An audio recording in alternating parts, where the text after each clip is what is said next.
Good morning once again, everyone. Thank you so much. This is, of course, just an extended version of Post-Cabinet. The Ministry of Education, Youth and Information, along with the Ministry of Tourism, is pleased. They're pleased to have a signing this morning of a Memorandum of Understanding. So we're pleased to be joined, in addition to the Minister of Information, Youth and Education, by the Minister of Tourism, the Honorable Edmund Bartlett.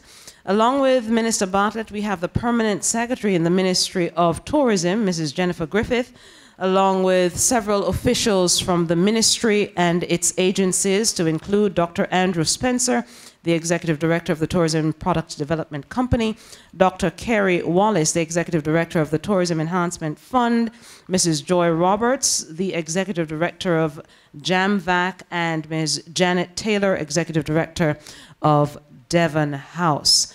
Thank you, everyone, along with Mr. Seavright, who is here as well, advisor. I beg your pardon, we keep saying that. Not quite, but he's such a man of all trades, jack of all trades in tourism. Thank you so much, Mr. Seavright, for being here. May we open then by asking Minister Bartlett to give some opening remarks, followed by Minister Reid, and then we'll have the signing. Minister Bartlett.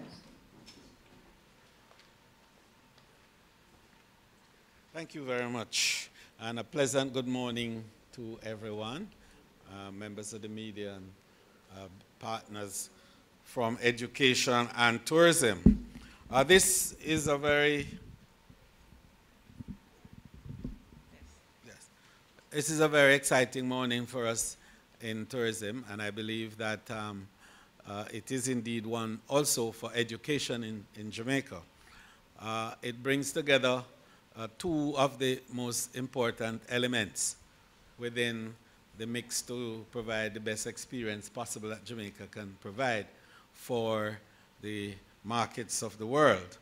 And that is to enable a fully trained, highly efficient workforce. There is nothing that makes a destination more appealing and more come to mind than service levels that are separated and opinionated. And it is in search of this opinionated service level that we seek to build the capacity of our human resources, because tourism is all about people and building people for creative exposure. So the strategy for the human capital development in the industry have been embraced by us and is characterized by three key layers of activity. The first layer, of course, is to bring public information available to the communities all across Jamaica about tourism in general, what it does, and what building relationship is all about, because tourism is about relationship. It's people traveling from all over the world to experience good relationships between each other. And the process of doing so is very involved, and indeed is also professional. So we don't take anything for granted. The markets that take that service level for granted are the ones that are falling far behind. 60% of the value of the visitor's experience in a destination is service.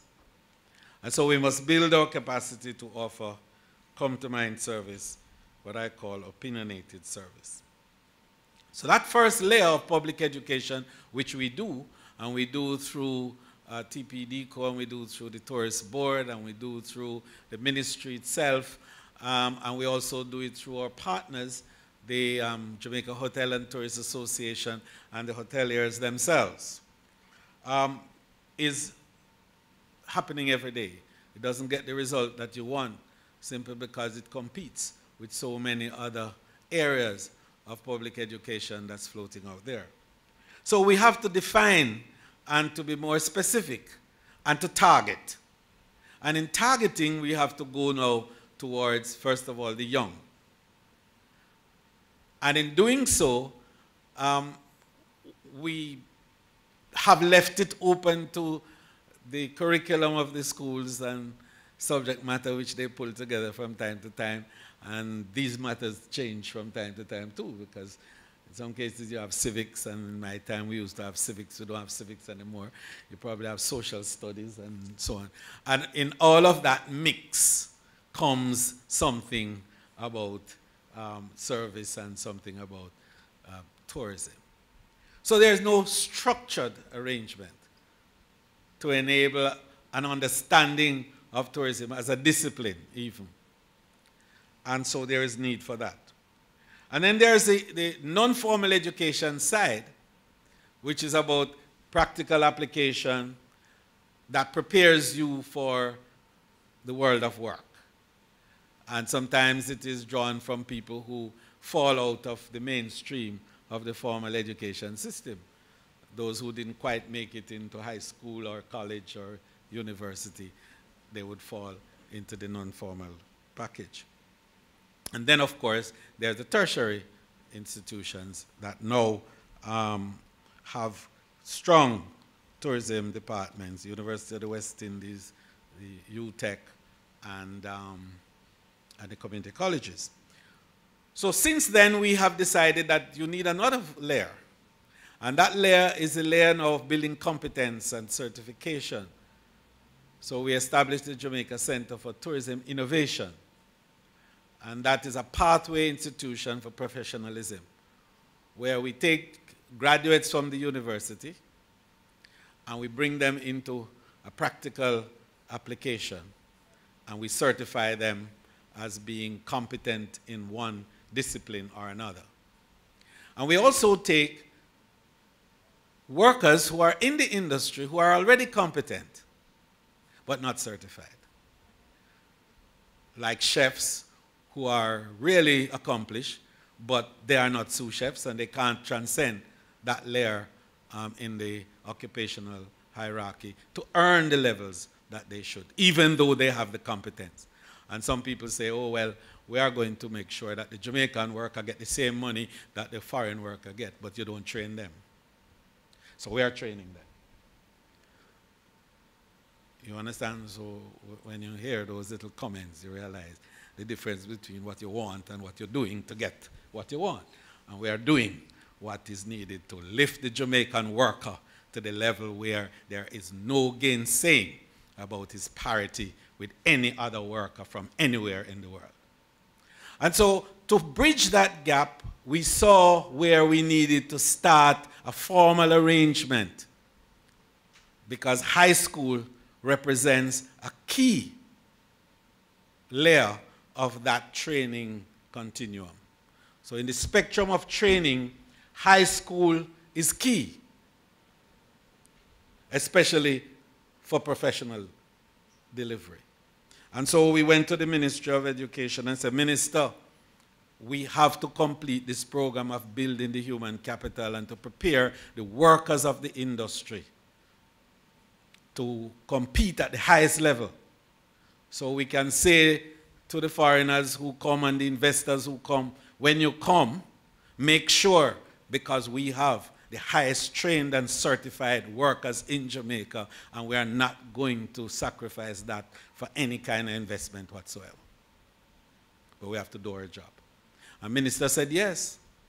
And in the basis of how we are trying to grow the industry, over the next 5 years, Minister, we need 29,000 trained workers.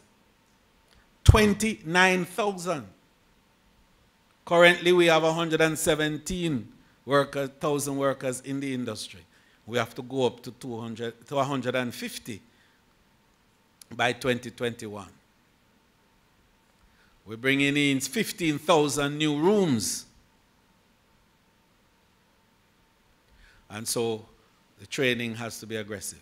Minister responded quickly and said, yes, we found $100 million. And we said, Minister, we want to join with you to establish something that we call the Hospitality and Tourism Management Program. That's the HTMP. And so Minister and I are going to sign the Memorandum of Understanding that will bring the HTMP into vogue. And hopefully September of this year, we will have the first cohort of high school students starting their training for certification so that when they graduate from school, they can move into the tourism industry at a level that is slightly above the minimum wage. Because you know the story. And it's a story that we have not just to tell, but to rewrite. And I'm determined to rewrite it so that we can begin the process of reviewing and creating a new architecture for the labor market arrangements for the workers of the tourism industry. So those who worry about contract work and say, oh no, it mustn't continue, I agree it mustn't continue, but you have to do what is necessary to make sure it doesn't continue. This government is committed to do what is necessary to make it happen. I thank you very much.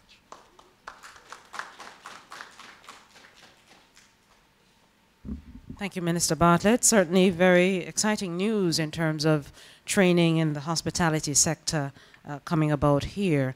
We'll shortly sign the MOU, but before that, let's hear from the Minister of Education, Youth and Information, Senator the Honorable Royal Reid.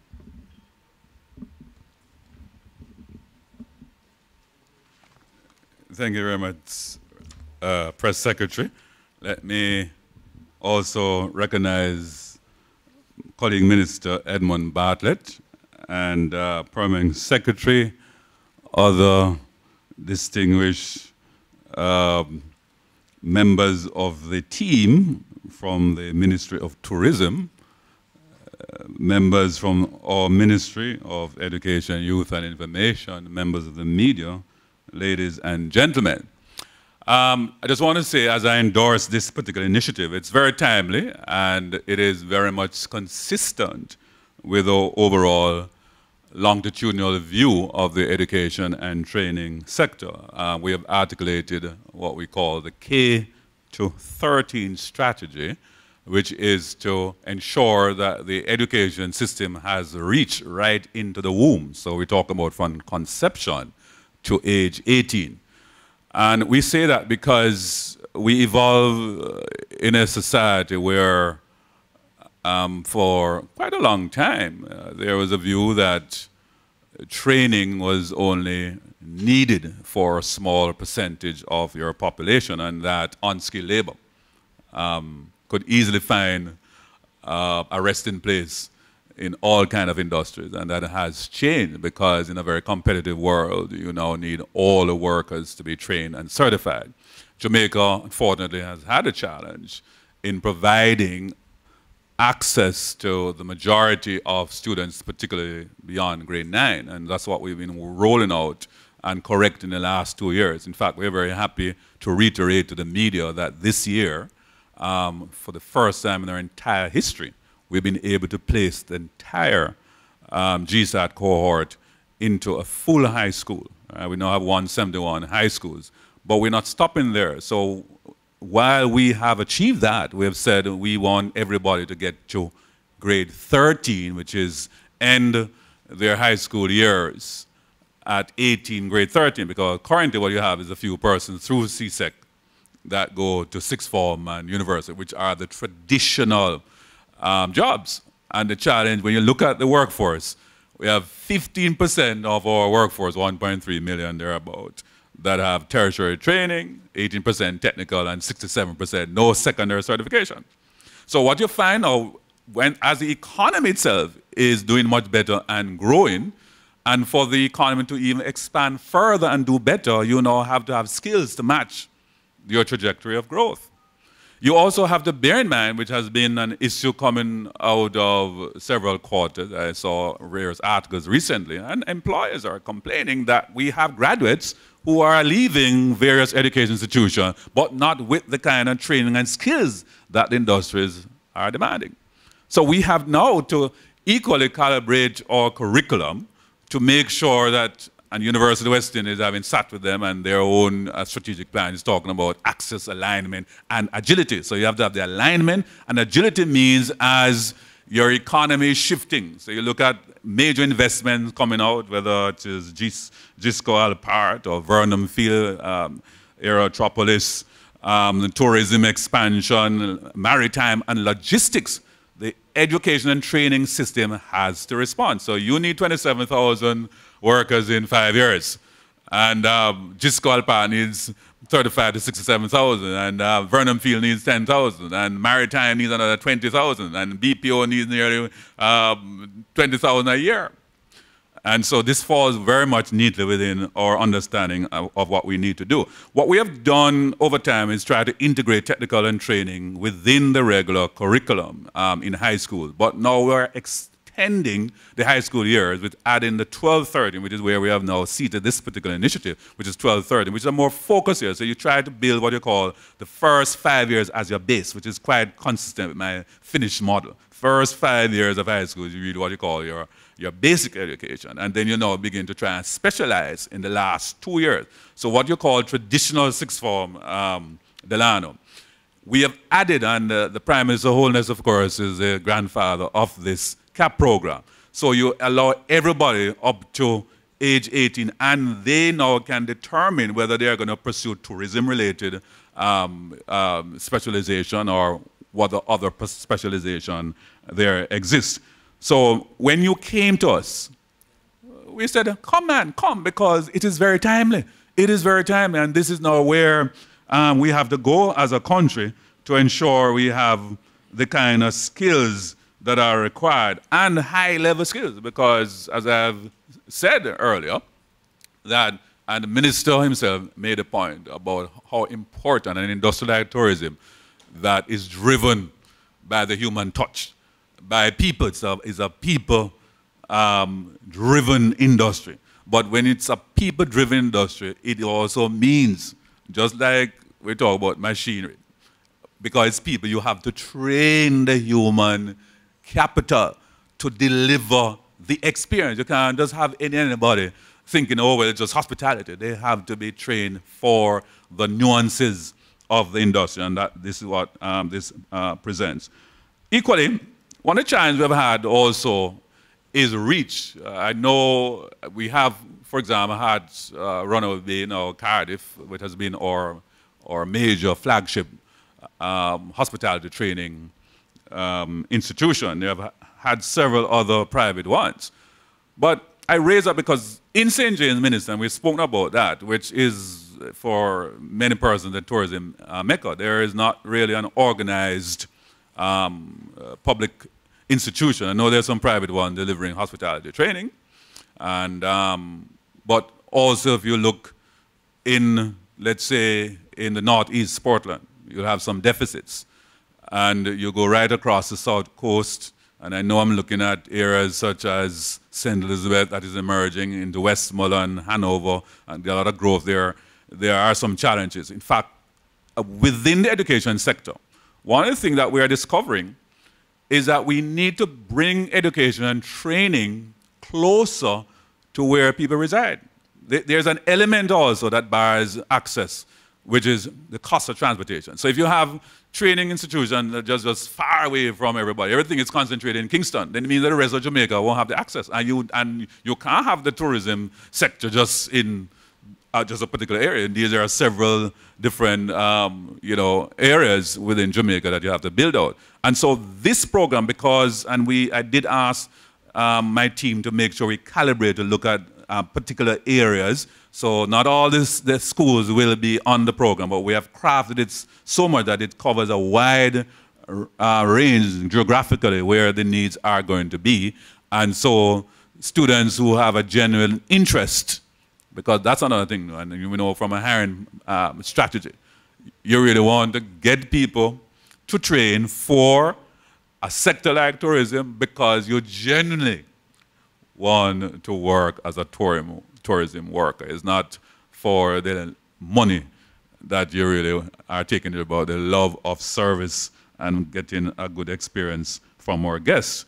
And so this gives an opportunity for students, similarly, who will choose whether they want to do law or medicine. They definitely want to do hospitality type training, and this is now going to allow them for this particular training. And the other point that this government is very proud of, and I say this so consistently, it's a reality I face every day, 50% of our children in Jamaica are on the PATH program. The government has to support them, give them lunch, provide transportation for them to come to school, or they won't be able to get access to education and training, pay for their school fees, give them rental books, etc. Another 20% are close to the poverty line, right? Those are the realities I face.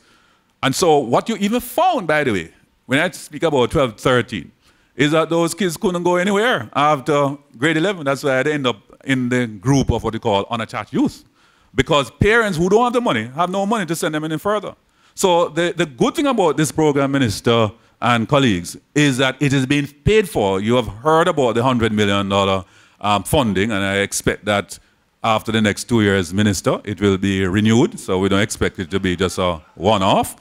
But just to say, it is also consistent with the CAP program, because the CAP program, where we get upwards of about $800 million from Hard Trust to fund the program, is also free. I mean, some people have a problem with free education, but I tell you, when it comes to education and upliftment of the poor, we can't play with that, because if the government affirmatively does not invest in the poor to take them out of poverty, because that's what education does in terms of social mobility. So I'm very happy to say that this program is so funded, and it means therefore there will be no cost for the persons who are participating in the program, similar to our CAP program. Again, it is very much aligned with the overarching strategy of our K-13 program. So with that said, Minister, music to my ears, and this is very complimentary in terms of what we're doing for Jamaica, the improvement that we need to do in terms of our human capital,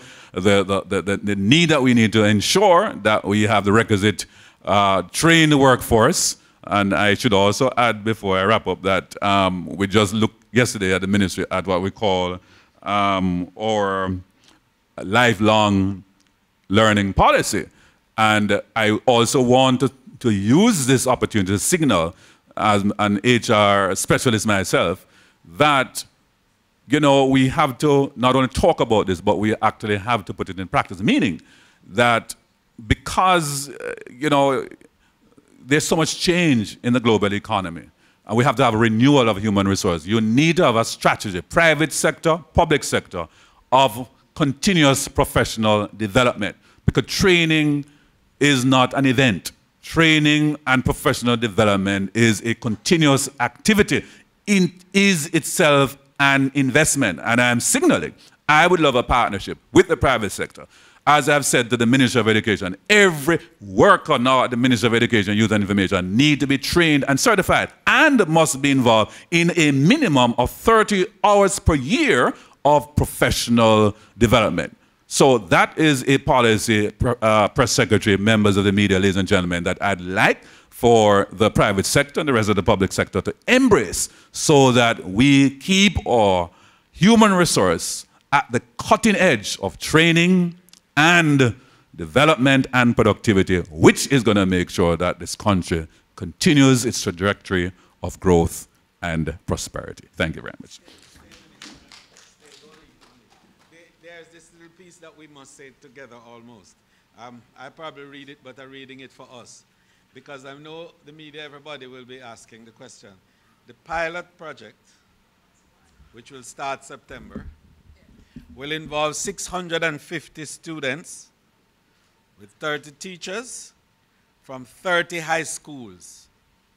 And also, we are involved in 15 colleges across the island.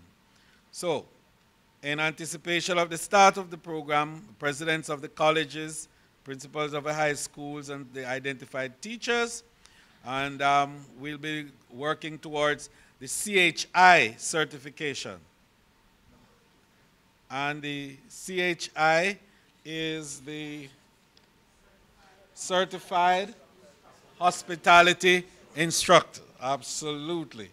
And the CHI will be involved in teaching and providing the program content for the courses. So, Minister, it is expected that over this summer, The teachers will be involved, and then September 2018, we'll roll out the program in the 30 schools across Jamaica. That's the story from both of us. I thought, are we in a picture? Yes. Yeah. Excellent. I think the cameramen were slow, man. They were slow, yeah.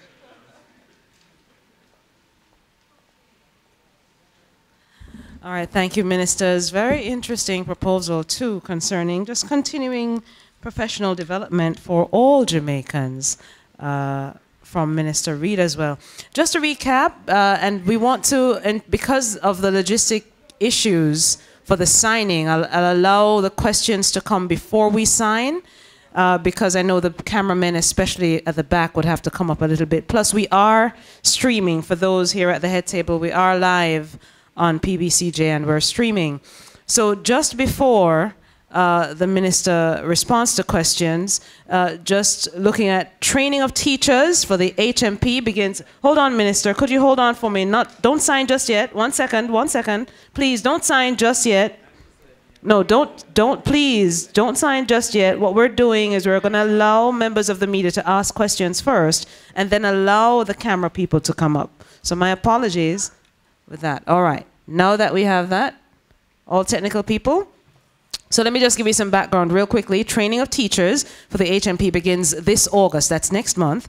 Teachers also get the AHLEI, correct, certification, and roll out in 35 schools. That begins in September, the new school year.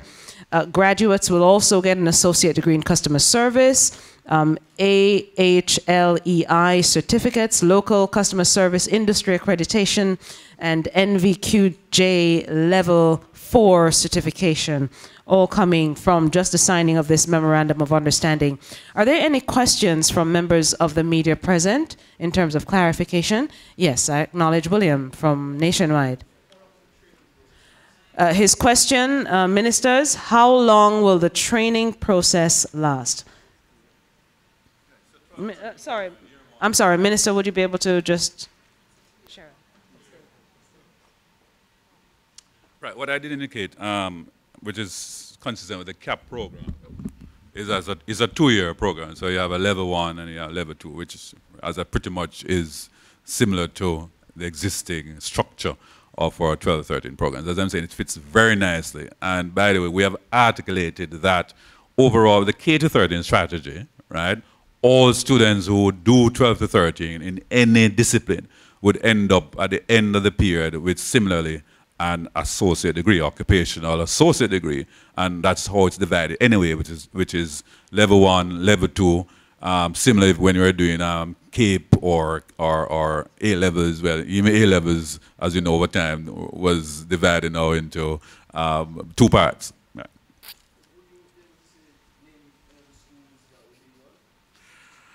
I'll circulate the list because I don't have them included right now, but certainly we have done quite a few in St. James on the North Coast, because I did, and Westmoreland and Hanover, most of the high schools, you know, in that region. So we look at schools such as St. James High. We'll have looked at, I think, Herbert Morrison, St. Elizabeth Tech, Dunoon Technical, Kingston Tech, yes, across the country. But we will, yes, thanks per second. We want to circulate that list, so we'll get that to you, members of the media. All right, thank you. Are there any further questions from members of the media? Okay, and since we are streaming then, ladies and gentlemen, may I invite those who are seated to remain seated, and for those in terms of the camera personnel who need to come forward, to please come forward to witness the signing.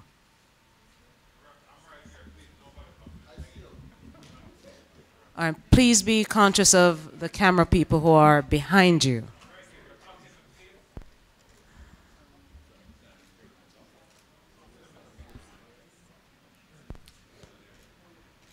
Again, the signing of the MOU between the Ministry of Education, Youth and Information and the Ministry of Tourism. Again, for those camera personnel at the front, could you please stoop, because there are persons behind you who need to get it on. Thank you.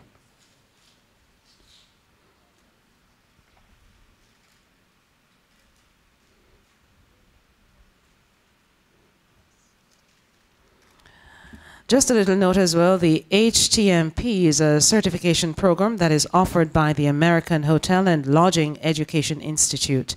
It is part of their suite of programs aimed at high school students, and it was developed by industry experts and members of the American Hotel and Lodging Association as the official industry-recognized curriculum to prepare students for roles in hotels and the hotel industry at large and beyond.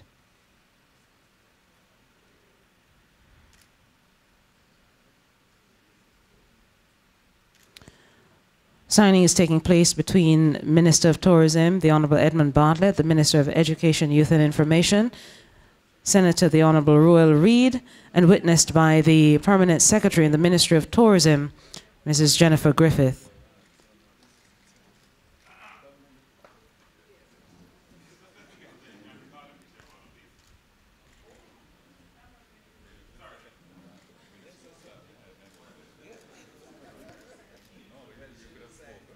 All right, Minister, may I ask you just to hold that pose for a little bit for those at the back who need to get the shot?